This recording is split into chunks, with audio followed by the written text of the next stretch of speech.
નમસ્તે મિત્રો, આજે આપણે બનાવીશું ખૂબ જ સ્વાદિષ્ટ કોબીનો સંભારો। આ કોબીના સંભારામાં આપણે એક ખાસ વસ્તુ ઉમેરીશું જેનાથી સંભારોનો સ્વાદ બમણો થઈ જશે। તો વિડીયો ગમે તો લાઈક કરજો અને ચેનલને સબસ્ક્રાઇબ કરવાનું ભૂલતા નહીં। તો ચાલો હવે બનાવીએ। તો કોબીનો સંભારો બનાવવા માટે મેં અહીંયા 250 ગ્રામ કોબી લીધી છે અને કોબીને આ રીતે સમારી લીધી છે।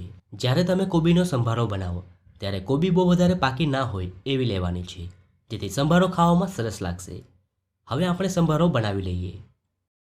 તો પેનમાં ઉમેરીશું 2 ટેબલસ્પૂન તેલ।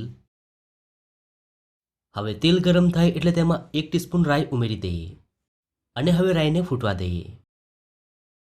હવે તેમાં ઉમેરીશું અડધું ટીસ્પૂન જીરું, અડધું ટીસ્પૂન હિંગ, અડધું ટીસ્પૂન હળદર, 2 ટીસ્પૂન ઝીણું સમારેલું લસણ, 2 લીલા મરચાં અને થોડા મીઠા લીમડાના પાન ઉમેરી એકવાર મિક્સ કરી દઈએ। તો કોબીના સંભારામાં આપણે લીલું લસણનો ઉપયોગ કર્યો છે, જેનાથી સંભારો ખાવામાં ખૂબ જ સરસ લાગશે। હવે તેમાં ઉમેરીશું કોબી, સાથે 1/4 કપ મીડિયમ સમારેલી ગાજર, 1/4 કપ કાકડી અને સ્વાદ પ્રમાણે મીઠું ઉમેરી બધી જ સામગ્રીઓને મસાલા સાથે એકદમ સારી રીતે મિક્સ કરી દઈએ। તો આ સંભારો ફક્ત 2 મિનિટમાં તૈયાર થઈ જાય છે અને ખાવામાં ખૂબ જ સરસ લાગે છે। હવે તેમાં ઉમેરીશું 2 ટીસ્પૂન ધાણા જીરું પાવડર અને હવે મિક્સ કરી દઈએ।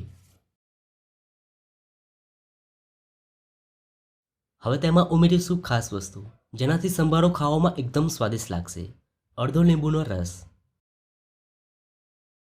અને હવે એકદમ સારી રીતે મિક્સ કરી દઈએ। લીંબુનો રસ ઉમેરવાથી એનો જે સ્વાદ છે એ ખૂબ જ સરસ આવશે।